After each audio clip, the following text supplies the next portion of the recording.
ঘরের বউ কোনো সময় শ্বশুর বাড়ি বেড়াবের পাঠায়েন না, তৈলে জীবন শেষ ভাই।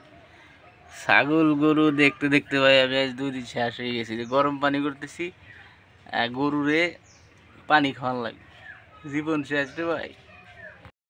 আবের দিছি তারপরও ব্যয় ব্যয় ব্যয় করতেই থাই। খেয়ার দিলাম, গাছ দিলাম, এখন আবার পানি এলো, গরু দেয়লাম, এরপরে গরু তারপরে 2টা বিক্রি করে ফেলাইছি পানিতে দিয়ে। ছাগল দেখাইতেছি, এজন্য কি বউ কখনো শ্বশুর বাড়ি পাঠাবেন না। এই যে দেখেন ছাগলের ছাউ, এদিকে খাইতে গেলে জীবনটা তেজপাতা করে দেয় ভাই। সকালতে এই পর্যন্ত দিছি, খাইতেছে এই যে বুড়ে 2টা। ও 10 মিনিট পরে পরে খাবি, 10 মিনিট পরে পরে খাবি, আর ব্যয় করতেই থাকে, ব্যয় করতেছেন। ওই যে ছাগল পিছনে, আর এই যে এই ফিডার খাইতে খাইতে আমার এই যে হাত পা সব ব্যথা হয়ে গেছে।